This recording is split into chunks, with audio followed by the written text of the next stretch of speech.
Hello everyone, welcome to गुरुकुल.com। चलिए शुरुआत करते हैं मॉड्यूल नंबर 13 की। ठीक है, लाइव स्टॉक का 13 और पोल्ट्री का ये थर्ड मॉड्यूल है। ठीक है, तो इसमें बेसिकली हम जो हाउस मैनेजमेंट है पोल्ट्री के, ठीक है, उसके बारे में जानने वाले हैं कि कितने प्रकार के जो हाउसेस होते हैं। ठीक है, डिफरेंट डिफरेंट उसकी ग्रोथ के अकॉर्डिंग किस टाइप के हाउसेस होते हैं, उसकी यूटिलिटी के अकॉर्डिंग सब हम यहाँ पे देखने वाले हैं। ठीक है, तो पोल्ट्री के हाउसेस देखने वाले हैं। ठीक है, तो सबसे पहले हमारे पास जो आता है, हाँ, शुरुआत करने से पहले मैं आपको बताना चाहूँ कि लाइव स्टॉक के जो मॉड्यूल है उनके सबटाइटल ऐड किए जा रहे हैं, ताकि जो पीपल्स साउथ इंडिया से हैं, ठीक है, उनके लिए सबटाइटल ऐड किए जाते हैं। तो नीचे एक यहाँ पे सीसी करके बटन होगा। अगर आप सबटाइटल आपके ऑन करना चाहते हो तो यहाँ पे सीसी के बटन को क्लिक करते ही आपके सबटाइटल एक्टिवेट हो जाएंगे। ठीक है, तो चलिए यहाँ पे सबसे पहले हम देखते हैं चिक और ब्रूडर हाउस। ठीक है, तो जो ब्रूडर ब्रूडर बेसिकली क्या होता है? ब्रूडर का मतलब होता है कि कोई भी इक्विपमेंट या कोई भी हाउस या कोई भी ऐसी चीज जो कि वार्म अप करे, हीट प्रोवाइड करे, ठीक है, फेवरेबल टेम्परेचर प्रोवाइड करे, ठीक है, उसे हम कहते हैं, उसे कंसीडर करते हैं ब्रूडर। ठीक है, बरूड, अगर यहाँ पे बरूड का देखें, अकेला बरूड, बरूड किसे कंसीडर किया? तो बरूड कहते हैं न्यू यंग वन को। ठीक है, न्यू यंग वन को, बिल्कुल छोटा चिक, ठीक है, बिल्कुल न्यू जो ऑफ स्प्रिंग है उसे बरूड बोला जाता है। ठीक है, ओके, तो बेसिकली जो पहला हम हाउस के बारे में देख रहे हैं, ये हाउस है चिक एंड ब्रूडर हाउस। ये क्या होता है कि जो ग्रोथ के अकॉर्डिंग ये 0 से लेके 8 वीक तक जो चिक है, ठीक है, जो चिक की जो एज है 0 से लेके 8 वीक तक इस हाउस में हम उसे रख सकते हैं। ठीक है, यहाँ पे बेसिकली ये देखिए उनके ऊपर बल्ब लगाया गया है यहाँ पे, ठीक है, वार्म अप करने के लिए। ठीक है, उनको वाटर सप्लाई, उनको फीडिंग, और ये देखिए यहाँ पे फीडर्स, यहाँ पे पूरा यहाँ के जो पंख वगैरह हैं, ताकि उन्हें पूरा ही वो एक और ये देखिए पूरा पूरा एक हाउस है। ठीक है, तो ये बेसिकली एक ब्रूडर है, ये एक ब्रूड हाउस है, इसे ब्रूडर बोलते हैं। ठीक है, और बेसिकली अगर देखें तो इनकी जरूरत क्या है, कि ब्रूडर की क्यों जरूरत होती है? क्योंकि जो न्यू चिक होता है उसे प्रॉपर वेंटिलेशन की, ठीक है, प्रॉपर मॉइस्चर कंट्रोल की, और प्रॉपर हीट टेम्परेचर चाहिए होता है। ठीक है, तो बेसिकली आप ओपन इन्वायरमेंट में तो आप नहीं दे सकते, तो एक कंट्रोल हाउस तैयार किया जाता है जिसे हम कहते हैं ब्रूडर हाउस। क्योंकि जो न्यू चिकवन होता है इसमें, एक मिनट, हाँ, जो न्यू चिक होता है इसमें बेसिकली जो थर्मो रेगुलरिटी होती है, थर्मो रेगुलरिटी, थर्मो जो रेगुलरिटी होती है, ठीक है, थर्मो रेगुलेटिंग मैकेनिज्म जो होता है वो बेसिकली इनमें नहीं पाया जाता है। क्योंकि थर्मो रेगुलेटरी का मीनिंग क्या है? थर्मो मीन्स क्या होता है? टेम्परेचर, ओके, और रेगुलेटरी का मीन क्या होता है? रेगुलर करना। ओके, तो जो इनका इंटरनल जो टेम्परेचर होता है, जो वो उसको मैकेनिज्म, जो वो मैकेनिज्म जो इनका इंटरनल टेम्परेचर को रेगुलेट करता है, वो बेसिकली इनमें कम पाया जाता है, नहीं पाया जाता। तो इसीलिए ये ब्रूडिंग रखा जाता है, ताकि उनको टेम्परेचर बाहर से फेवरेबल किया जा सके।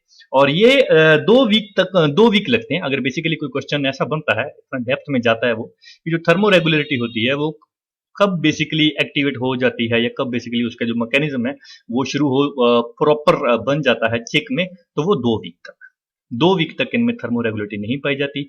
2 वीक के बाद थर्मो रेगुलेटरी इनके शुरू हो जाती है। ठीक है, और जो ब्रूडिंग है वो बेसिकली 2 टाइप की होती है, एक नेचुरल होती है और एक आर्टिफिशियल होती है। ये नेक्स्ट वाले मॉड्यूल में हम पढ़ेंगे आर्टिफिशियल क्या होती है और नेचुरल क्या होती है। ठीक है, इसके बारे में नेक्स्ट वाले मॉड्यूल में पढ़ने वाले हैं। ओके, तो चलिए आगे हम बात करते हैं ग्रोअर हाउस की। ओके, ग्रोअर हाउस, ग्रोअर का आपको पहले भी एक्सप्लेन कर चुका हूं, ग्रोअर होता क्या है। ठीक है, कि जैसे 8 वीक तक तो चलो कोई भी, अगर कोई आइदर सेक्स, चाहे वो फीमेल है चाहे वो मेल चिक है, ठीक है, 8 वीक तक उसे हम ग्रो करें तो मीट पर्पज के लिए, ठीक है। अगर हम एग पर्पज के लिए यूज करते हैं तो बेसिकली जो एग प्रोडक्शन है वो एक लेयर या लाइन्स वो देना शुरू करती है 18 to 22 वीक से। ओके, तो जो ये वाला पीरियड होता है 9 to 18 वीक, वो एक ग्रोअर का होता है। ठीक है, क्योंकि यहाँ पे कोई आउटपुट तो होती नहीं है, तो बेसिकली इनको अलग हाउस में रखा जाता है, और इनकी फीडिंग वगैरह का जो इनको फूड है वो अलग देगा। तो ये बेसिकली, ये देखिए ये वाला जो हाउस है ये बेसिकली ग्रोअर हाउस है। ओके, ठीक है, तो इसका जो ये पीरियड है ये जरूर याद रखिएगा, 9, 9 का डबल 18। ओके, ठीक है जी। अब बात करते हैं ब्रूडर कम ग्रोअर हाउस। तो ये ब्रूडर कम, ठीक है, कमूंग का मीनिंग क्या होता है? कंबाइंड। अब आप कंबाइंड मतलब ब्रूडर और ग्रोअर दोनों का दोनों आप एक ही हाउस में होता है, दोनों को एक ही दोनों का एक ही हाउस, मतलब एक हाउस में ब्रूडिंग भी होगी और उसे ग्रो भी किया जाएगा। तो बेसिकली वो 9 से 18 था, ठीक है, और ये 0 से 18 हो जाएगा ब्रूडर कम ग्रोअर हाउस, ठीक है, स्टार्टिंग से लेके अब तक हो जाएगा। ओके, आगे आता है लेयर हाउस। ओके, जो लेयर हाउस होता है, हाँ, जो लेयर हाउस होता है बेसिकली जो एग प्रोडक्शन है, ठीक है, ये एक कैज सिस्टम है, इसके बारे में आगे से पढ़ेंगे। ये पूरा जैसे ये जालीनुमा ये कैज है, ठीक है, इसके बारे में ये पूरा सिस्टम, इनके बारे में डेप्थ में आगे पढ़ेंगे। लेकिन बेसिकली जो लेयर हाउस है, लेयर हाउस का जो पीरियड होता है वो होता है 18 वीक से लेके 72 वीक तक, ठीक है, 18।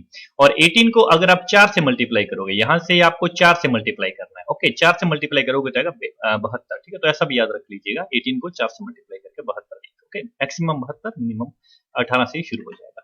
ओके, आगे ब्रोलर हाउस, इसके बारे में पहले एक्सप्लेन कर चुके हैं, ठीक है। 6 to 8 वीक तक कोई भी ब्रोलर जो बर्ड होता है, अगर उसे मीट पर्पज के लिए कमर्शियल यूज करते हैं तो ब्रोलर की कैटेगरी में आता है ना, ठीक है। तो यहाँ पे ये जो हाउस है, यहाँ पे 6 वीक तक बर्ड को रखा जाता है, ठीक है, क्योंकि 6 वीक में क्या होता है कि 6 वीक तक जो उसकी फीडिंग होती है, जो उसकी फीडिंग होती है ब्रॉयलर की, वो कंप्लीट हो जाती है। प्रॉपर जो उसको हमें फूड न्यूट्रिशनल जो भी उसे हम प्रॉपर उसे डाइट देनी होती है स्टार्टिंग से लेके एंड तक, वो 6 वीक तक उसे पूरा हम एक स्टार्टर से लेके फिनिशर तक उसे पूरा ही फूड, फिनिशर जो फूड होता है वो पूरा हो जाता है 6 वीक के बाद। उसके बाद यहाँ पे कंफ्यूज मत हो जाइएगा कि ब्रॉयलर हाउस में 6 वीक लिखा था ब्रोलर का, लेकिन कहां पे 6 to 8 वीक लिखा है ब्रोलर का, ये कंफ्यूज मत हो जाना, मैं इसको दूर कर देता हूं। इसमें क्या होगा कि ब्रोलर हाउस का लिखा गया, हाउस इसलिए होता है बेसिकली फीडिंग लिए होता है। ओके, फीडिंग के लिए या इन्वायरमेंट के लिए कह रो, अगर फीडिंग हम 6 वीक को ही उसके कंप्लीट हो गई, तो बाकी के जो 2 वीक है या 1 वीक है या कुछ भी जो बचा हुआ जो टाइम है वो कहीं पे भी हो सकता है, अदरवाइज वो मार्केट पर्पज के लिए लेके जाया जा सकता है, 1 हफ्ता ट्रांसपोर्ट के लिए कहीं भी। लेकिन जो इसकी ऑप्टिमम एज होती है वो होती है 6 to 8 वीक ब्रोलर की। ओके, हाउस में हम 6 वीक तक उसे ब्रोलर को हार्वेस्ट कर सकते हैं, ठीक है। उम्मीद करूंगा ये आपका डाउट नहीं आएगा इसमें, ठीक है। ब्रीडर हाउस, ब्रीडिंग पर्पज के लिए जो यूज करते हैं उनके लिए अलग से हाउस तैयार किया जाता है ताकि उनको डिजीज वगैरह से दूर रखा जा सके, ठीक है। एक फ्रेश एंड ऑप्टिमम जो उसे इन्वायरमेंट है वो प्रोवाइड किया जा सके, ठीक है, उसको जो फूड है वो प्रॉपर प्रोवाइड किया जा सके, जो भी है उस पर्पज के लिए उनको अलग रखा जाता है और उनको उस रेशो के अकॉर्डिंग रखा जाता है, कितने जो फीमेल एनिमल के अकॉर्डिंग कितने रेशो में मेल एनिमल होने चाहिए, ठीक है। तो अप्रोप्रिएट जो रेशो होता है ब्रीडिंग पर्पज के लिए पूरा ही एक अलग से हाउस होता है, ठीक है। इन्वायरमेंटली कंट्रोल हाउस भी होते हैं। इन्वायरमेंटली कंट्रोल हाउस ऐसे होते हैं कि जैसे ये देखिए पंखे वगैरह लगे हुए हैं और इसमें एसी वगैरह भी होगा, ठीक है, कि हम पूरा का पूरा ऐसा अगर पूरा का पूरा इन्वायरमेंट कंट्रोल हाउस बना दिया जाता है, ठीक है, जिसमें जो टेम्परेचर है वो प्रॉपर मेंटेन किया जा सकता है और बाहर से जो डिजीज है वो भी अंदर नहीं आती है। ओके, आगे आता है ऑप्टिमम रिलेट जो कंडीशंस है, ठीक है, इन्वायरमेंटल ब्रोलर के लिए, वो कौन कौन सी कितनी होनी चाहिए? बेसिकली रिलेटिव ह्यूमिडिटी, ठीक है, जो रिलेटिव ह्यूमिडिटी है वो 30 से 60% होनी चाहिए। ध्यान दीजिएगा, यहाँ पे रिलेटिव ह्यूमिडिटी की बात हो रही है, ठीक है। अगर कहीं पे ह्यूमिडिटी वर्ड लिखा है या कौन सा कोई और वर्ड लिखा है, ठीक है, ह्यूमिडिटी के, तो थोड़ा सा कंफ्यूज मत हो जाइएगा कि ये वैल्यू गलत है, हो सकता है कि वहां पे एब्सोल्यूट ह्यूमिडिटी हो या दूसरी ह्यूमिडिटी हो, कौन सी ह्यूमिडिटी कंसिडर की जा रही है। तो यहाँ पे रिलेटिव ह्यूमिडिटी की बात हो रही है, वो होनी चाहिए 30 का डबल 60% है। ओके, और टेम्परेचर की बात करी जाए, जो टेम्परेचर होना चाहिए ब्रोलर के लिए वो होना चाहिए 22 से लेकर 30 डिग्री सेल्सियस तक। अमोनिया का लेवल, ठीक है, अमोनिया का लेवल 25 ppm, ठीक है, पार्ट्स पर मिलियन के जो कम होना चाहिए। अमोनिया जो गैस होती है काफी खतरनाक है, मतलब डेंजरस गैस होती है शिप के लिए, ठीक है, क्योंकि ये होता है कि जैसे लीटर जो होता है, लीटर जो वेस्ट मटेरियल होता है जो हम सरफेस के ऊपर जो बिछाते हैं, मैंने पहले एक्सप्लेन किया है डीप लीटर क्या होता है पिछले एक मॉड्यूल में, ठीक है। तो जो मटेरियल होता है जो सरफेस के ऊपर बिछाते हैं, तो उसके ऊपर जैसे जो एनिमल्स का यूरिन होता है, तो यूरिक एसिड उससे बनता है और यूरिक एसिड से बैक्टीरिया उसे डीकम्पोज करके अमोनिया गैस बन जाती है, ठीक है। तो जो अमोनिया गैस है इसका जो लेवल है वो 25 ppm से कम होना चाहिए, क्योंकि ये काफी खतरनाक गैस है, इससे मतलब काफी डिजीज कॉज हो जाती है चिक को। ओके, आगे बात करते हैं लीटर मॉइस्चर की। यहाँ पे रिलेटिव ह्यूमिडिटी की बात हुई थी, यहाँ पे जो लीटर है जिसकी बात हम कर रहे थे उसमें मॉइस्चर कितना रहना चाहिए, ठीक है, उसके मॉइस्चर की बात हो रही है। तो ये 15 से 25 है। देखिए यहाँ पे भी हम जो 25 वैल्यू हमें मिल रही थी, जो अमोनिया का लेवल था वो 25 ppm से कम था, तो जो लीटर है ये परसेंटेज में है, लेकिन 15 से 25 के बीच होना चाहिए, ठीक है। और एयर फ्लो की बात की जाए, ठीक है, जो हवा का बहाव है वो कितना होना चाहिए, वो 10 से 30 मीटर होना चाहिए। मीटर पर मिनट की बात हो रही है, मीटर पर मिनट की, किलोमीटर में कंफ्यूज नहीं है, ये मीटर्स में वैल्यू है, ठीक है जी। आगे आता है हाउसिंग डिस्टेंस में, ठीक है, हाउस जैसे कोई ब्रूडर हाउस है, ब्रोलर हाउस है, लेयर हाउस है, उसमें कितना कितना डिस्टेंस और उसका कंस्ट्रक्शन जो कैसे होनी चाहिए उसके बारे में हम जानेंगे। तो यहाँ पे सबसे पहले क्या है कि मिनिमम अगर डिस्टेंस देखें, इसमें देखें हम ग्रोअर के शेड में, ग्रोअर जो 9 टू 18 वीक के बीच में था, ठीक है, ग्रोअर शेड और चिक शेड के बीच में देखें, ठीक है, जो नॉर्मल चिक का शेड है, तो कितना होना चाहिए, वो होना चाहिए 50 टू 100 मीटर के बीच में, ठीक है। और दूसरा अगर देखें लेयर शेड का और ग्रोअर का देखें, ठीक है, लेयर का और ग्रोअर का देखें वो 100 मीटर होना चाहिए, ठीक है। तो यहाँ पे 50 टू 100 मीटर है और यहाँ पे हमारा 100 मीटर तो मिनिमम होना ही चाहिए इन लेयर के केस में, अगर लेयर को ग्रोअर से कंपेरिजन करा रहे हैं। अगर ग्रोअर को चिक में करवा रहे हैं तो वो 50 से 100 चलेगा। ओके, आगे बात आती है कि जो अगर सेम ग्रुप के एनिमल हैं, जैसे दो ब्रॉलर हैं, ठीक है, या दो ब्रूडर हैं या दो लेयर ग्रुप हैं और उनकी एज बिल्कुल सेम है, एज बिल्कुल सेम है, तो मिनिमम 18 मीटर का उनमें डिस्टेंस तो होना ही चाहिए, मिनिमम 18 मिनट का, और सॉरी 18 मीटर का, 18 मीटर का जो डिस्टेंस है वो होना चाहिए। ओके, और जो फार्म डिस्टेंस है, ठीक है, जो यहाँ पे दिखाया गया कि जैसे ब्रीडर फार्म है, अगर पूरे फार्म का, यहाँ पे हाउस का हो रहा था, ठीक है, हाउस का, जैसे एक फार्म है, फार्म के बीच में ये हाउस है, ये हाउस है, यहाँ पे फार्म का डिस्टेंस है एक फार्म से दूसरा फार्म, ओके। इसके बीच में अगर दो ब्रीडर के फार्म है तो उसमें 3 किलोमीटर का होना चाहिए, दो लेयर के फार्म है, ठीक है, उसमें 2 किलोमीटर का होना चाहिए, और ब्रॉलर के फार्म है उसमें 1 किलोमीटर का होना चाहिए। इसे बहुत मतलब इसे याद करना इजी है, ठीक है। और ठीक है जी, आगे जो नॉर्मल जो हाउस किए जाते हैं हमारे इंडिया में, जो पोल्ट्री के लिए प्रेफर किए जाते हैं, कौन से कंस्ट्रक्ट किए जाते हैं, वो किए जाते हैं ओपन साइडेड, ठीक है। ये देखिए, ये जो इनकी साइड है ये बिल्कुल ओपन होती है, ठीक है, और ये इसीलिए प्रेफर किए जाते हैं ताकि जो वेंटिलेशन वगैरह है वो प्रॉपर आ सके। यहाँ पे जाली लगी होती है, नेट होता है, ठीक है, और ये हमारी कंट्री में, इंडिया में बहुत प्रेफर किए जाते हैं, ठीक है। तो कभी एग्जाम में ऐसा क्वेश्चन आ जाएगा कौन से टाइप के हाउस, क्योंकि जो कंट्री रिलेटेड कोई भी डाटा होता है वो बहुत इंपॉर्टेंट होता है। तो open sided poultry house popular है हमारे भारत में, इंडिया में। ओके, तो जो हॉटर पार्ट है इंडिया के, वहां पे क्या है, जैसे हॉटर पार्ट का मतलब जैसे ट्रॉपिकल जो रीजन है ना, ट्रॉपिकल रीजन कह लो आप, उसमें क्या होता है कि वहां पे काफी जो हॉट एरिया है वहां पे होता है। तो वहां पे क्या होता है कि जो हाउस है उसका जो जो लॉन्ग एक्सिस है, जैसे ये वाली, ठीक है, लॉन्ग एक्सिस जो लंबाई है वो उसकी रहेगी ईस्ट टू वेस्ट, ठीक है, ऐसे, ठीक है जी, ऐसे रहेगी उसकी, ठीक है। और जो उसकी साइड्स है वो रहेगी नॉर्थ टू साउथ, ठीक है। तो ये नॉर्मल जो मैप होता है ये वही वाला है। अगर मतलब हॉटर पार्ट का पूछ रहे तो जो मैप हमारा होता है वो जैसे नॉर्थ साइड को हम करते हैं और इधर ईस्ट और इधर वेस्ट और इधर साउथ, इसे ऐसे भी आप दिमाग में रख सकते हो। वैसे इतना डेप्थ में जाने की जरूरत नहीं है, लेकिन बेसिक नॉलेज के लिए आपको पता होना चाहिए, ठीक है। और जो कूलर रीजन है हमारी कंट्री के, ठीक है, वहां पे क्या होता है कि जो हाउस का जो फेस है वो साउथ की तरफ, ठीक है, जो साउथ की तरफ कर सकते हैं या साउथ ईस्ट की तरफ कर सकते हैं, ऐसे, ठीक है, साउथ ईस्ट, प्रॉपर ईस्ट नहीं, साउथ ईस्ट कर सकते हैं या साउथ की तरफ कर सकते हैं हाउस का फेस, ठीक है। तो बेसिकली जो शेड प्रोडक्शन के लिए अगर टॉल ट्री हम लगा रहे हैं उसके साइड में टॉल ट्री प्रेफर किए जाते हैं, जो श्रबबेरी होती है उसके कंपैरिजन में, ठीक है, टॉल ट्री प्रेफर ज्यादा किए जाते हैं। मतलब हमें गार्डन जो प्लांट है वो नहीं लगाने हैं, ठीक है। गार्डन प्लांट आपको भी ये बेसिक सा पता है, अगर गार्डन प्लांट लगाएंगे तो वो शेड नहीं प्रोवाइड कर पाएंगे, ठीक है, तो टॉल ट्री बेसिकली प्रेफर किए जाएंगे, ठीक है, बेसिक सा फंडा है। ओके, आगे बात करते हैं कि जो ट्रॉपिकल क्लाइमेट होते हैं उनकी जो विड्थ है, ठीक है, जो ट्रॉपिकल क्लाइमेट में जो हाउस होंगे उनकी जो विड्थ है वो 20 से 25 फीट से ज्यादा नहीं होनी चाहिए। 20 से 25 फीट से ज्यादा नहीं होनी चाहिए, क्योंकि जैसे ये हाउस है इसकी जो ये वाली विड्थ होगी, जैसे ये एक हाउस है ना, तो ये वाली जो विड्थ है उसकी ये 20 से 25 ज्यादा नहीं होनी चाहिए, क्योंकि वेंटिलेशन में प्रॉब्लम आ सकता है। ठीक है, जो टेम्परेचर है वो बीच में कम हो सकता है, यहाँ पे ज्यादा हो सकता है, तो 20 से 25 में कम होनी चाहिए। लेकिन एनवायरमेंटल जो कंट्रोल है, अगर वो वाले हाउस है तो उसमें 40 फीट भी चलेगा। ठीक है, तो वहां पे 40 फीट भी चलेगा। ठीक है, और बाकी का अगर हाइट की बात करें, ठीक है, तो बीच में जो हाइट है वो होनी चाहिए 10 से 12।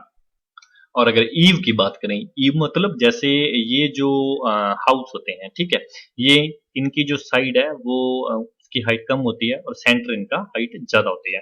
तो ईव की बात करें तो वो होना चाहिए 6 से 7 तक।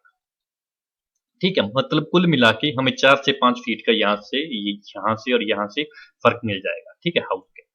ओके, आगे बात करते हैं, अगर फाउंडेशन ऑफ हाउस कर रहे हैं, ठीक है, अगर कोई हाउस बना रहे हैं तो जो कंक्रीट है वो शुरू करनी चाहिए 1 से 1.5 फीट बिलो द सरफेस। वो नॉर्मल जो हम हाउस करते हैं उनका भी हम 1 से 1.5 रखते हैं। ठीक है, तो ये बेसिकली ये वाले डेटा इसीलिए होते हैं क्योंकि जो हाउस है, अगर मतलब बैंक लोन भी करता है इस प्रकार के डेटा को, तो उसको पूरा पता होना चाहिए। ऐसा नहीं है कि वो एक सिंपल सा कंक्रीट का हाउस बना के कल को बोले कि डैमेज हो गया। तो अगर डेप्थ में देखें तो ये वाला डेटा इतना इंपॉर्टेंट नहीं है, लेकिन अगर सिंपल देखें, फ्रैंक व्यू से देखें, तो हर प्रकार का डेटा इंपॉर्टेंट है।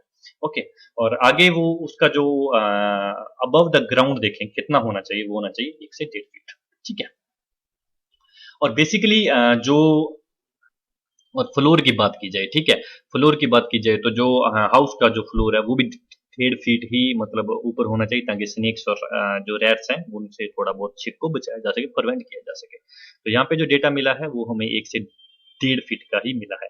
ओके, आगे जो हाउस के जो डोर होते हैं, ठीक है, जो हाउस के डोर होते हैं मतलब उनका जो साइज होना चाहिए वो कितने फीट का होना चाहिए, 6 इंटू 2.5 फीट का होना चाहिए। ठीक है, मतलब जो उसकी लेंथ, जो मतलब उसकी हाइट है वो 6 फीट होनी चाहिए, जो विड्थ है वो 2.5 फीट उसकी होनी चाहिए मिनिमम।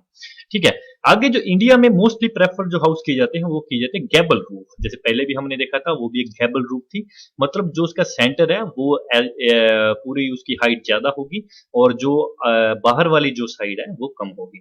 और बाकी का इसका क्या होता है कि जो ये वाली जो रूफ होती है ये बाहर की तरफ निकली हुई होती हैं। जैसे ये वाला जो वॉल है ये यहीं पे खत्म हो जाएगी और जो ऊपर की रूफ है ये फिर भी बाहर की तरफ रहेगी, ताकि अगर सनलाइट है कुछ भी है, यहाँ पे देखिए ये शेड पड़ रही है, ये देखिए आपको शेड से आइडिया आ जाएगा। ये देखिए ये रही शेड, शेड दिखाई दे रही होगी आपको।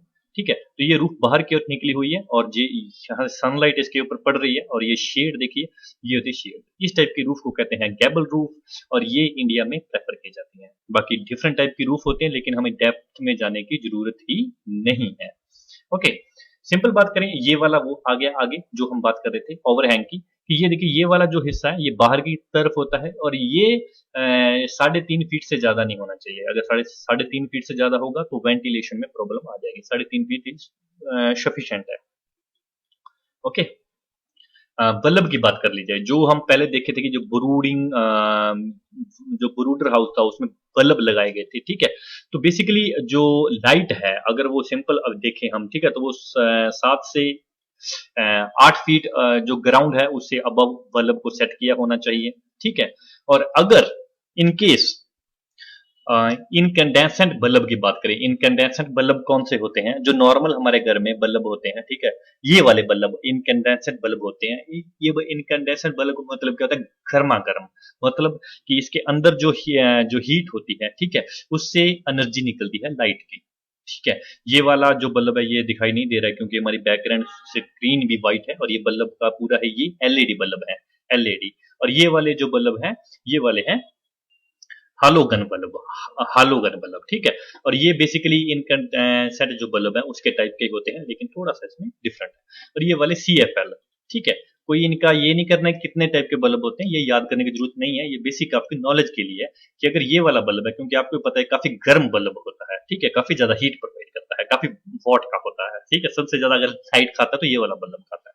ठीक है, अगर ये वाला बल्ब लगा रहे हैं तो इसकी जो तो जो स्पेस है दो बल्ब का वो 10 फीट होना चाहिए, ठीक है। और अगर फ्लोरोसेंट लाइट लगा रहे हैं, फ्लोरोसेंट, तो ये होना चाहिए 15 फीट, ओके। तो जो स्पेस है वो मिनिमम 15 फीट होना चाहिए। फ्लोरोसेंट के केस में स्पेस ज्यादा होना चाहिए और इनकैंडेसेंट बल्ब जो है उसमें 10 फीट होना चाहिए, ठीक है। अब देखेंगे हम पोल्ट्री हाउस के बारे में, ठीक है। पोल्ट्री के कितने कितने हाउस होते हैं, ठीक है, किस प्रकार से क्या होता है। तो सबसे पहले एक्सटेंसिव सिस्टम, ठीक है। एक्सटेंसिव सिस्टम बेसिकली नाम से पता चल रहा है, ठीक है, लार्ज स्केल पे होगा, फ्री रेंज है, ठीक है। ये वाला देखिए कोई बाउंड्री नहीं होती है, ठीक है, पूरा लार्ज स्केल पे होता है, ठीक है। इसमें जो स्पेस वगैरह है वो जो इनको चिक को है वो काफी मिल जाता है और ओपन होता है, कोई चिक कहीं भी जा सकता है, ठीक है। तो ये अगर आपके पास बहुत बड़ी लैंड है फिर एक्सटेंसिव सिस्टम अडॉप्ट कर सकते हो, ओके। और इसमें जो स्टॉकिंग डेंसिटी बेसिकली नॉर्मल जो एवरेज होती है वो होती है 250 बर्ड पर हेक्टेयर। इसे आप ऐसे भी याद रख सकते हो, ठीक है। 250 बर्ड कैसे कि 1 हेक्टेयर कितने एकड़ के बराबर होता है, वो होता है 2.47, ठीक है। 2 पॉइंट मतलब 1 हेक्टेयर लगभग 2.5 एकड़ के बराबर होता है। तो ये वैल्यू बिल्कुल मिल रही है, बिल्कुल कॉमन आ रहा है, तो ये एक्सटेंसिव में भी 250 बर्ड, वैसे मतलब ये एक लॉजिक है याद रखने के लिए, ठीक है, ओके। और आगे बात करते हैं सेमी इंटेंसिव का, ठीक है। सेमी इंटेंसिव में लगभग 3 गुना, वहां पे हमारे पास 250 पर हेक्टेयर थे, सेमी होते ही उसे 3 से मल्टीप्लाई कीजिए, ठीक है, तो 750 bird, okay. 750 bird per hectare semi में। सेमी में क्या है कि जो बाउंड्री है ये देखिए, ये वाली तो बाउंड्री है फ्री रेंज के लिए, ये देखिए ये फ्री रेंज है, और ये रहा हाउस, ठीक है, ये रहा हाउस, ठीक है। यहाँ पे ये देखिए, यहाँ पे ये इनका जो कैज वगैरह है कुछ भी हम अडॉप्ट कर रहे हैं, ठीक है, चाहे डीप लीटर कर रहे हैं, तो ये रहा हमारा हाउस। तो ये हो गया सेमी इंटेंसिव और ये है फ्री रेंज, ठीक है जी। आगे बात करते हैं इंटेंसिव सिस्टम की। इंटेंसिव सिस्टम में जो बर्ड हैं वो या तो स्लेट्स में या कैज में या डीप लीटर में रखे जाएंगे, ठीक है। तो बेसिकली इसमें जो इंटेंसिव के टाइप्स होते हैं, जैसे डीप लीटर हो गया, ठीक है, स्लेटेड हो गया, स्लेट कम डीप लीटर दोनों को मिला के हो गया, ठीक है, और कैज सिस्टम हो गया, ठीक है। तो बेसिकली 4 टाइप के इंटेंसिव सिस्टम होते हैं, ठीक है। तो यहां पे सबसे पहले हम देखेंगे डीप लीटर सिस्टम। जो डीप लीटर सिस्टम है ये मैं लीटर के बारे में 2-3 बार एक्सप्लेन कर चुका हूं, ठीक है। ये राइस वगैरह का जो वेस्ट है या वुड ऐश कुछ भी होता है वो डीप लीटर के लिए यूज कर सकते हो, ठीक है। आप फ्लोर के ऊपर उसे ये यूज कर सकते हो, ठीक है। तो पेडिस्ट्रा भी यूज कर सकते हो, ठीक है। तो इसमें बेसिकली क्या होता है कि जो लीटर का डेप्थ होती है, ठीक है, वो होती है 3 to 5 इंच, ठीक है। 3 to 5 इंच इसकी लीटर की डेप्थ बिल्कुल सुटेबल है, ऑप्टिमम है, और इसे एक इकट्ठा कर लिया जाता है, ठीक है। जब ये डेप्थ ज्यादा हो जाए या ज्यादा हो जाए 8 से 12 इंच ज्यादा हो जाए तो इसे इकट्ठा करके और इसे साइड पे करके दोबारा दूसरा इसे यहाँ पे नए वाला लीटर को बिछा दिया जाएगा, ठीक है। तो आगे आता है स्लेटेड फ्लोर सिस्टम। ये मान लीजिए कि डीप लीटर का एक अपडेटेड वर्जन है, ठीक है, ये अपडेटेड वर्जन है। ये कैसे अपडेटेड वर्जन है कि इसमें उसमें बेसिकली हम लीटर को फ्लोर के लिए यूज करते हैं, सरफेस के लिए। इसमें क्या होता है कि स्लेट में आप आयरन रॉड यूज कर सकते हो, वुड का यूज कर सकते हो, किसी प्लास्टिक टेबल का यूज कर सकते हो, ठीक है। इस प्रकार की स्लेट्स होती हैं, ठीक है, छोटे छोटे इसमें ये होल्स होते हैं, और बेसिकली ये पूरा ही एक स्लेट का बना हुआ फ्लोर होता है, ठीक है। और ये प्लास्टिक होता है। ये जो बेनिफिशियल होता है डीप लीटर से ज्यादा, क्योंकि ना तो इसमें अमोनिया गैस निकलेगी, क्योंकि डीप लीटर में अगर यूरिक एसिड को डिकम्पोज करने वाले बैक्टीरिया ही ना हुए, ठीक है, यहाँ पे स्लेटेड में तो अमोनिया गैस कैसे बनेगी, ठीक है। और दूसरा वॉश आउट करना बहुत इजी है, इसे सिंपल वाटर से प्लास्टिक को आप वॉश आउट कर सकते हो, ठीक है। और दूसरा जो डीप लीटर वाला है उसे बार बार आपको रिन्यू करना पड़ता है, ठीक है। इसमें सिंपल एक बार अगर वन टाइम कॉस्ट है, वन टाइम पूरी लाइफ की कॉस्ट होती है, एक बार लगा दिए तो उसके बाद बस इसे आपको ओनली वॉश आउट ही करना है, ठीक है। तो इसका जो डायामीटर होता है बेसिकली ये वाले जो होल्स हैं इनका होगा 2 इंच, और जो इंटर स्पेस है ठीक है रॉड का वो होगा 1 इंच। ठीक है। एक दूसरे का जो जैसे ये वाले और ये वाले होल का जो स्पेस के दोनों के बीच का जो है वो होगा 1 इंच। ठीक है। ये देखिए ये यहाँ पे आप पूरा अच्छे से देख सकते हो, ये इनकी फीडर है और ये वाटर वाला सिस्टम है, पूरा ही ये सिस्टम बना हुआ होता है। ठीक है। तो आगे जो तीसरा है वो है स्लेट कम हीटर सिस्टम, मतलब स्लेट भी यूज करते हैं और हीटर सिस्टम दोनों को ही अडॉप्ट करते हैं। ठीक है। यहाँ पे जो 60% ऑफ द फ्लोर स्पेस है वो होगा स्लेट वाला। ये देखिए ये रहा स्लेट वाला सिस्टम, ठीक है, पूरा का पूरा, और यहाँ पे हुआ डीप लीटर। तो दोनों ही अडॉप्ट किए जा रहे हैं ताकि जो डीप लीटर को रिमूव करना वो भी इजी हो, इसे भी अडॉप्ट किया जा सके और इसे भी अडॉप्ट किया जा सके। ठीक है। यहाँ पे एक सोचने वाली बात यह है कि अगर स्लेटेड जो सिस्टम है ना, जो स्लेटेड सिस्टम इतना ही बेनिफिशियल है तो लीटर वाला उसे साथ में यूज लेने से क्या बेनिफिशियल है, साथ में इसमें इतना मतलब फेबर वगैरह लगती है। ठीक है। तो इसका मैं आपको बता दूं कि अगर जो डीप लीटर सिस्टम होता है ये जो पोल्ट्री बर्ड है उनको फूड भी प्रोवाइड करता है पोल्ट्री बर्ड। ठीक है। एज ए से फूड भी यूज कर लेते हैं। ठीक है। जो प्रोटीन का जो एनिमल प्रोटीन फैक्टर है वो मतलब एज ए डीप लीटर को कंसीडर किया जाता है। ठीक है। और दूसरा एक जो डिजीज होती है प्रोटोजोयन डिजीज जो इसमें पाई जाती है पोल्ट्री में, जिसका नाम होता है कोकोडियस। ठीक है। जो कोकोडियस डिजीज होती है ये कॉज की जाती है प्रोटोजोआ के द्वारा। ठीक है। और अगर डीप लीटर सिस्टम हम उपयोग में ले रहे हैं तो जो बर्ड है वो इसके रेजिस्टेंस हो जाते हैं, उसमें इम्यूनिटी बन जाती है और ये वाली जो डिजीज होती है कोकोडियस जो डिजीज होती है इसके प्रति वो रेजिस्टेंस हो जाते हैं और इसका उनके ऊपर अफेक्ट नहीं होता है। तो इसका बेनिफिट होता है डीप लीटर सिस्टम का, इसीलिए इन दोनों को मिला के भी यूज किया जाता है। ठीक है। अब हम बात करेंगे कैज सिस्टम की। कैज बेसिकली पिंजरा, ये देखिए। ठीक है। ये बेसिकली कैज सिस्टम है। ठीक है। इसमें क्या होता है कि अगर जो कमर्शियल लेयर की बात की जाए, क्योंकि जो लेयर सिस्टम है ठीक है वो बेसिकली कैज में ही किया जाता है। वर्ल्ड में 75% तक, मतलब थ्री फोर्थ वर्ल्ड में जो लेयर का सिस्टम है कैज सिस्टम में किया जाता है। ठीक है। और जो यूरोपियन कंट्री वगैरह है वहां सबसे ज्यादा होता है। ओके। आगे हम देखेंगे कैज कितने टाइप के होते हैं। एक होता है single cage, multiple cage, colony cage. Basically number of bird के ऊपर है। अगर एक बर्ड को रख रहे हैं जैसे ये वाला, ठीक है, तो उसे बोलेंगे सिंगल कैज। अगर मल्टीपल कैज की बात करें तो 2 से लेके 10 बर्ड तक। ठीक है। 2 to 10 बर्ड्स।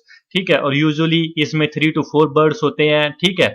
और ये वाला देख सकते हो आप, इसमें देखिए 4 बर्ड्स हैं। ठीक है। ये इसमें 5 हैं। ठीक है। तो ये वाले में 3 से 5 या 2 से 10 बर्ड जो होते हैं ये होते हैं मल्टीपल कैज में। और अगर कॉलोनी की बात करें तो कॉलोनी में ये वाली जैसे देखिए पूरी की पूरी ये कॉलोनी ही आ गई है, पूरी की पूरी ये कॉलोनी है। ठीक है। तो ये वाली कॉलोनी की बात करें तो इसमें मोर देन 11 बर्ड, ठीक है, 11 से ज्यादा बर्ड इसमें रियर किए जाते हैं। आगे बात करेंगे हम जो कैज है वो बेस्ड ऑन द अरेंजमेंट, किस प्रकार से उनको सजाया गया है, किस प्रकार से उनको अरेंज किया गया है, उसके अकॉर्डिंग कैज का टाइप्स होते हैं। जैसे स्टेयर, नाम से पता चल रहा है सीडी टाइप, जैसे ये रहा। ठीक है। ये रहा सीडी टाइप और ये रहा सीडी टाइप कैच। ठीक है। Stair type catch.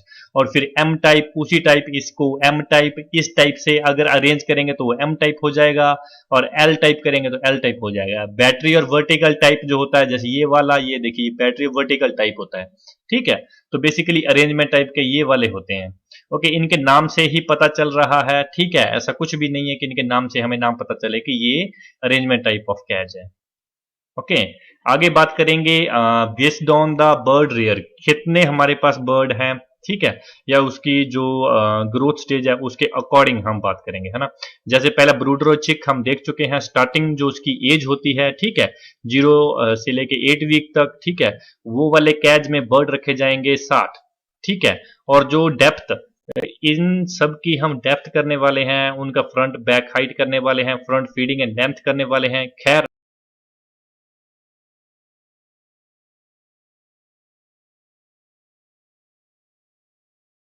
याद करना करना पड़े, ठीक है। अगर आप एग्जाम के नजदीक जगह देखना चाहो तो देख सकते हो, अदरवाइज अभी के लिए आप इसे थोड़ा स्किप कर सकते हो और देख सकते हो, ठीक है। तो जो नंबर ऑफ बर्ड होंगे ये जरूर देखिएगा, ये याद करने वाला डेटा है। जो नंबर ऑफ बर्ड होंगे ब्रूडर एंड चिक कैज में वो होंगे 60, याद रखिएगा 60, ठीक है। और जो उसकी डेप्थ होगी वो होगी 36 इंच। 36 इंच का मतलब है 3 फीट, ठीक है। वो होगी उसकी डेप्थ। और फ्रंट एंड बैक की जो हाइट होगी वो होगी 12 इंच, मतलब 1 फीट, ओके। और अगर फ्रंट फीडिंग लेंथ की बात करें तो वो ही 60 इंच, ठीक है, ओके। तो यहाँ पे जो फ्रंट फीडिंग और लेंथ की बात है 60 इंच, 60 इंच का मतलब है 5 फीट, क्योंकि लेंथ है फ्रंट फीडिंग की, ठीक है। ये कितनी भी हो सकती है, ओके। न्यूज़पेपर की बात करें, जो न्यूज़पेपर है वो मतलब इसमें स्प्रेड किया जाता है फ्लोर के ऊपर, वो 7 से 10 डेज के बीच में उसे रिमूव कर देना चाहिए, ठीक है। स्टार्टिंग वाले में, ठीक है, स्टार्टिंग में रखा जाता है, उसके बाद उसे रिमूव कर देना चाहिए, ओके। आगे बात करते हैं ग्रोअर कैच। जो ग्रोअर वाला है वो बेसिकली हमें पता है उसकी एज हमने की है 9 से 18 तक, ठीक है। इसमें जो बर्ड होंगे वो होंगे 10, ठीक है। और जो डेप्थ होगी वो होगी 18 इंच, ठीक है। और इसका फ्रंट और जो बैक हाइट है वो होगी 15 इंच, ठीक है। और जो फ्रंट फीडिंग लेंथ है वो होगी इससे डबल 30 इंच। अब बात करेंगे लेयर कैच की। लेयर कैज वाले में 3 to 4 बर्ड पर कैज हम रख सकते हैं, ठीक है, क्योंकि वैसे ये एग प्रोडक्शन के लिए यूज किया जाता है, तो इसमें ज्यादा नहीं 3 से 4 बर्ड ही रखे जाते हैं, ठीक है। और ये दो टाइप के होते हैं, एक होता है कन्वेंशनल कैज और दूसरा होता है रिवर्स कैच, ठीक है। इनका स्लोप जरूर याद रखिएगा, ठीक है। इसका जो स्लोप है और इसका स्लोप कितना है, ठीक है। डेप्थ वही चल रही है 18 इंच, ठीक है। और डेप्थ सब में ही इसमें 36 थी, बस ये ब्रूडर चिक वाले में इसमें भी 18 आई थी, ग्रोअर वाले में लेयर में भी डेप्थ हमें 18 ही मिली है, ठीक है। फ्रंट हाइट की बात करें, फ्रंट हाइट की बात करें अगर देखें स्टार्टिंग में फ्रंट और बैक हाइट थी 12 इंच, ठीक है। इसमें कर दी 3 इंच इंक्रीज ग्रोअर का आते ही, ठीक है। और साथ में ग्रोअर के बाद लेयर की स्टेज आते ही ये फ्रंट की जो हाइट है वो होगी 18 इंच और जो बैक की हाइट है वो होगी 15 इंच। यहाँ पे इन दोनों, ये दोनों डिफरेंट है, वहां पे दोनों सेम थे, 3-3 इंच का फर्क आ रहा था, ठीक है। यहाँ पे हाइट भी अलग हो गई, ओके। और बैक हाइट है वो सेम है एज ग्रोअर के, ओके। फीडिंग की बात करें, जो फीडिंग लेंथ है वो है 15 इंच, ठीक है। स्लोप जरूर याद रखिएगा, ये वाला भूल जाओ कोई बात नहीं, आपको याद आ जाएगा, ठीक है। ये वाला स्लोप जरूर याद रखिएगा। स्लोप कितना होता है लेयर के कन्वेंशनल कैज में, वो होता है 1/6, ठीक है। और दूसरे वाले में, रिवर्स वाले में कितना होता है 1/5, ठीक है, ठीक है। और ये इतना होता है, ओके। डेप्थ वही 15 इंच, ठीक है। अब बाकी का ये वाला देख सकते हो, जो फ्रंट की हाइट है वो होती है इसकी 18 इंच और जो बैक की हाइट है वो होती है 15 इंच। इसकी फ्रंट की हाइट और इसकी फ्रंट की हाइट, ये दोनों की, कन्वेंशनल और रिवर्स की, दोनों की लेयर में सेम होती है, बैक की हाइट भी सेम होती है, ठीक है। बस इसमें जो उल्टा हुआ है, इसमें डेप्थ है वो 15 इंच थी, ठीक है। इसमें डेप्थ थी 18 इंच, इसमें ज्यादा थी, ठीक है। और वहीं उल्टा यहाँ पे फ्रंट फीडिंग लेंथ 15 इंच थी और यहाँ पे फ्रंट फीडिंग लेंथ 18 इंच है। ये दोनों उल्टे हुए हैं बस रिवर्स वाले में, रिवर्स और कन्वेंशनल वाले में, ओके। और स्लोप एक कम हुआ है। आगे हम बात करेंगे एलिवेटेड कैज लेयर हाउस की। जैसे ये वाली बिल्डिंग को पूरा ऊपर की ओर रख के इसे मतलब फिर कैज बनाए जाते हैं, है ना, फिलर वगैरह पे पूरी बिल्डिंग बना के। इससे बेनिफिट ये होता है कि जो लोअर ये सरफेस के ऊपर जो डिजीज वगैरह है ये नहीं मतलब जो इंसिडेंस है डिजीज का वो कॉज नहीं होता है। दूसरा जो माइट्स हैं, ठीक है, जैसे छोटे छोटे जो इंसेक्ट्स हैं वो इसको मतलब इन्फेक्ट अफेक्ट नहीं कर सकते, ठीक है। और जो हाइट होगी, ठीक है, शेड की, वो होगी 6 to 7 फीट, ठीक है। और अगर पूरे हाउस की बात करी जाए, पूरे का पूरा हाउस की बात की जाए कितना होगा, ठीक है, वो होगा 20 to 25 फीट, ओके। विड्थ की बात करें तो 30 से 33 फीट, ठीक है। ये 1/3 कह लो 100 का, ओके, ओके जी। आगे डिस्टेंस की बात करें, दो पिलर के बीच कितना रहना चाहिए, वो 10 फीट का, ठीक है। और लास्ट जो हमारा बचा है वो है floor space of the requirement, जो एग्जाम में 2017 में पूछा गया था, ठीक है। फ्लोर स्पेस वो सिंपल बर्ड का पूछा गया था, बर्ड का, ठीक है। और अगर ब्रॉलर का भी पूछा जाए तो भी 1 स्क्वायर फीट, ठीक है। और अगर सिंपल कोई कंडीशन नहीं लगी है तो वो मतलब 1 स्क्वायर फीट सिंपल बर्ड का according to NABARD norms, NABARD norms में मिसलेनियस में अलग से कवर करेंगे। यहाँ पे अगर कंडीशन लगी है एज की, टाइप्स की और उसका जो रेयरिंग सिस्टम है वो डीप लिटर है या कैज सिस्टम है, तो उसका फ्लोर स्पेस चेंज हो जाएगा। ठीक है, क्योंकि कैज सिस्टम में ऑलरेडी हम काफी बर्ड को रख रहे हैं, ठीक है, और उसमें जैसे हम 11 से ज्यादा बर्ड भी रख रहे हैं, काफी बर्ड रख रहे हैं, तो उनका फ्लोर स्पेस भी कम हो जाएगा। उस अकॉर्डिंग कंडीशन पे डिपेंड करता है। अगर कंडीशन नहीं लगी है तो वो अलग होगा, वो आगे मिसलेनियस के मॉड्यूल आएंगे या आगे कोई लाइफ स्टॉक का मॉड्यूल आता है तो वहां भी कवर हो जाएगा। तो ये कंडीशनल टेबल है, इसको हम देखते हैं। ओके, पहले मैं इसको साफ कर लूं। ठीक है, तो यहां पे देखते हैं हम टाइप्स, दो टाइप के देखेंगे, लेयर और ब्रोलर। ठीक है, मीट टाइप ब्रोलर और एग टाइप लेयर। सबसे पहले एज देखेंगे, एज 0 से लेके 8 वीक तक है, तो उसका जो डीप लीटर में जो उसका स्पेस होगा वो होगा 0.60 फीट स्क्वायर। ओके, और वहीं पे अगर कैद सिस्टम में देखें तो वो होगा 1/3 कम। ठीक है, यहाँ पे 0.20 फीट स्क्वायर। ओके, यहाँ पे अगर वही ग्रोअर स्टेज में चली गई, ठीक है, ग्रोअर स्टेज में अगर चिक है तो वो होगा 9 से 18 वीक, और वहीं पे डीप लीटर में 1.25 स्क्वायर फीट हो जाएगा, और यहीं पे कैच सिस्टम में इससे थोड़ा 10 बढ़ जाएगा, ये होगा 0.30 फीट स्क्वायर। ओके, वहीं पे 18 से अगर ज्यादा है, ठीक है, तो 1.2 1.5 फीट स्क्वायर हो जाएगा, ये 18 से ज्यादा है, और डीप लीटर में 1.5 फीट स्क्वायर हो जाएगा। ठीक है, और यहीं पे हो जाएगा इसका 1/3। ओके, ठीक है, तो ये वाले को अगर हम ना देखें तो इन दोनों में सेम कंडीशन लग रही है कि डीप लीटर का जो कैज है वो 1/3 हो रहा है। ओके, ये वाले में ये पैटर्न फॉलो नहीं हो रहा है, इन दोनों में हो रहा है। ठीक है, तो अगर ये दो याद हो रहे हैं तो ये भी याद हो जाएगा। उसके बाद हम देखते हैं कि मीट टाइप में, मैं आपको बता दूं कि जो मीट टाइप होते हैं उन्हें कैज सिस्टम में प्रेफर नहीं किया जाता। ठीक है, कैज सिस्टम में प्रेफर नहीं किया जाता, उसका रीजन ये होता है कि तो उसका रीजन ये होता है कि जो कैज सिस्टम होता है इसमें जो ब्रोलर होते हैं उनके बलिस्टर हो जाते हैं। ठीक है, बलिस्टर हो जाते हैं, ठीक है, एक दानेनुमा एक फाटरी बलिस्टर हो जाते हैं। ठीक है, क्योंकि उन्हें मीट पर्पज के लिए यूज में करना होता है, तो फिर उन्हें मीट पर्पज के लिए ह्यूमन के कंजप्शन के लिए यूज नहीं कर सकते। ठीक है, अगर वो एक डिजीज अफेक्टेड हो जाते हैं, तो इसलिए उन्हें कैच सिस्टम में प्रेफर नहीं किया जाता। ये नहीं कि कैच सिस्टम में ग्रो नहीं किया जाता, लेकिन प्रेफर नहीं किया जाता। ठीक है, और स्पेशली अगर बर्ड की जो एज है वो वेट है वो 1.5 kg से ज्यादा है, तो ये ब्लिस्टर होंगे ही होंगे।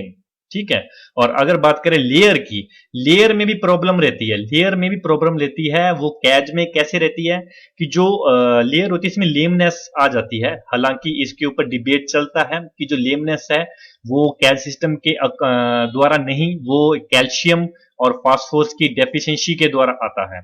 ठीक है, लेकिन ये डिबेट जारी है, सो एग्जैक्ट रीजन किसी को भी नहीं पता है, ये सिर्फ एक अजम्पशन है। ठीक है, तो आगे जो हम देखते हैं वो मीट टाइप वाला, कि वो बेसिकली हमें 8 वीक तो उसका मैक्सिमम है, 8 वीक से आगे तो जाने नहीं है, तो दो टाइप के हैं, एक तो 0 से 4 और एक 0 से 8। ठीक है, तो ये वाला जो है ये है 0.30 फीट स्क्वायर, और ये वाला है 0.75 स्क्वायर फीट। ओके, ये वाला भी स्क्वायर फीट। इसी के साथ हमारा मॉड्यूल होता है ये खत्म, मिलते हैं 14 मॉड्यूल में, तब तक thank you so much, God bless you all.